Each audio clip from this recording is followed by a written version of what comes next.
Stap op, dames, en hoor die moederklop, bemachtig jouself van kop tot voet, jou stijl spreek boekdele, jou stem so vet, met mode as jou wapenrusting, is die wereld jou nou om vast te hou. Mode was nog altijd een integrale deel van vrouwense levens, wat hul identiteit vorm en hul persoonlijkheid uitdruk. Vrouwenmode gaan niet net oor die nietste neigings of om die skare te volg nie, dit gaan daaroor om hul stijl te definieer, een stelling te maak en een impact te skep.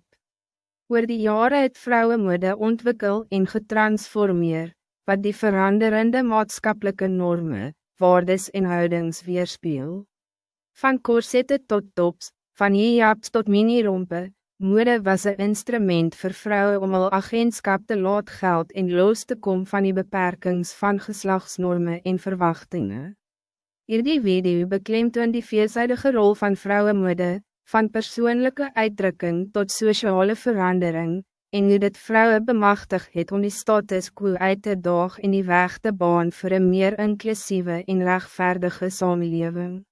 Mode is een vorm van zelfuitdrukking, en voor vrouwen is dit een manier om hul creativiteit en individualiteit tentoon te stel.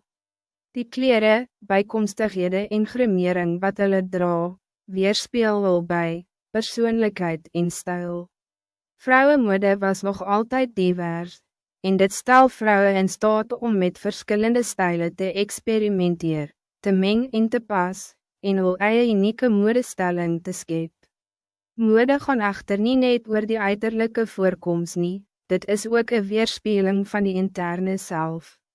Die manier waarop vrouwen aantrek en hulself aanbied, kan hul selfvertrouwen een lipstoot gee, hul selfbeeld verbeter en een positieve lichaamsbeeld skep.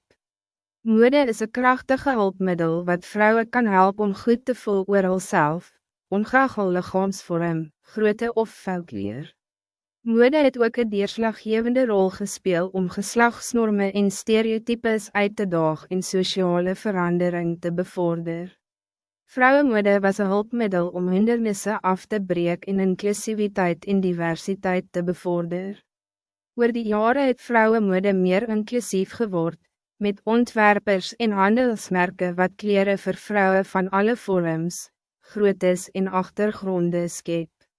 Van die lichaamspositiviteitsbeweging tot die hijab modebedrijf, mode het vrouwen een platform gegee om al diversiteit tentoon te stel en die eng skoonheidsstandaarde wat deur die media en die samenleving voortgesit is, uit te daag. Boonop was mode een medium vir activisme, met vrouwen wat al kleren en bijkomstighede gebruik om een stelling oor sociale en politieke kwesties te maak. Mode was een krachtige instrument voor vrouwen om hul menings te lig en hul politieke